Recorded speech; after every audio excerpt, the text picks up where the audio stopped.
Hello students, welcome back. We're going to continue where we left off on our last lecture with our party analogy. We're going to take this analogy one step further so that I can help you with understanding a concept. In this lecture, I will be asking you two questions. The first question will be simple in comparison, hopefully, but the second question will require a little more thought on your part. And I want you to think about this one. I want you to pause the video and think about the answer to this question before you try to answer it. After that, I will explain the answer to you. So let us begin. A few housekeeping things first. The number of people who attend the party will be a function of the number of the people who are there. We call that positive cooperation, and it is positive cooperation. The more precise term is positive cooperativity. So let's indicate that one here.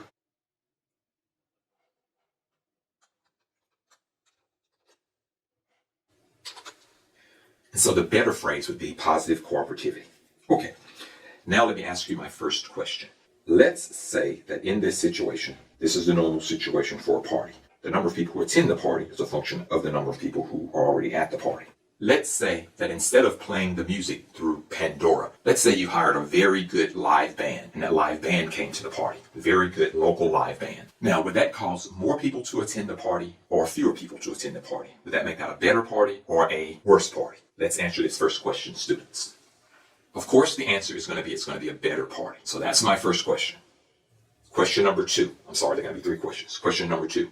If it's going to be a better party, then as the cars drive by, would more people attend the party or would fewer people attend the party? Again, as cars drive by, would more people attend the party or would more people enter the house or would fewer people enter the house? Pause the video and answer this question. Of course, the answer is going to be that more people would attend the party. More people would enter the house because the party is better. Those two questions make sense. Now, my third question. This is the difficult one. This one is not as intuitive.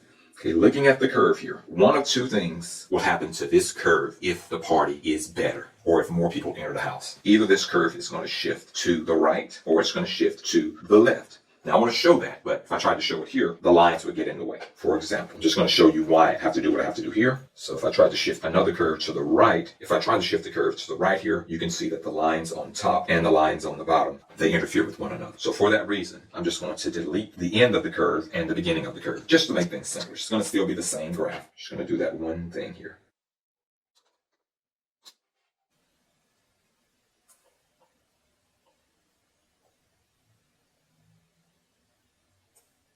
Okay, now what I'm going to do is copy this curve to make two new curves, one on the right and one on the left. Okay, now we have two new curves, the one on the left and a curve on the right.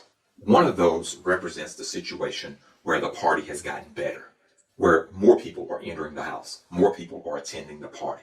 My question for you is this: which one represents the better situation, the curve to the left or the curve to the right?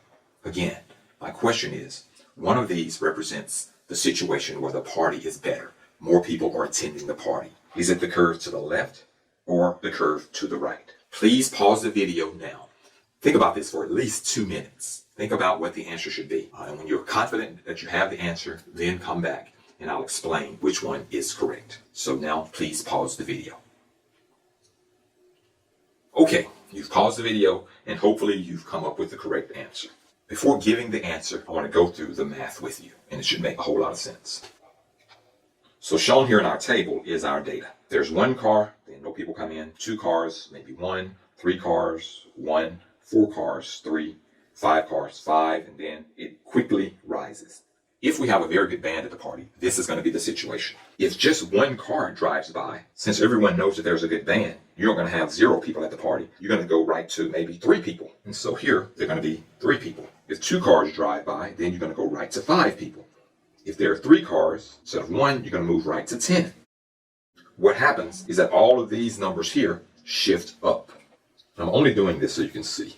So basically what happens is that all of these numbers shift up. And you just get to 31 sooner. You still end up with the same numbers, but you get to all of them sooner. And so the right answer here would be that the curve shifts to the left. You have fewer cars, but you get to 31 sooner. You'll see this happen a lot with the binding of hemoglobin. There are some conditions that cause the oxygen to bind to the hemoglobin more quickly. In some situations occur that causes the oxygen to bind to the hemoglobin more slowly. For example, going back to our analogy, in this situation, let's say if there's a natural gas leak in the neighborhood. There's this terrible smell of gas throughout the neighborhood. And so do you think more people are going to enter the party or fewer people are going to attend the party? Of course, the answer is going to be fewer people. And so which one of these represents a worse situation or fewer people attending the party? And of course, that's going to be the curve to the right. It's going to take a great deal of cars for this party to get off of the ground. And so when we start looking at the binding of oxygen to hemoglobin, you'll have to remember these components.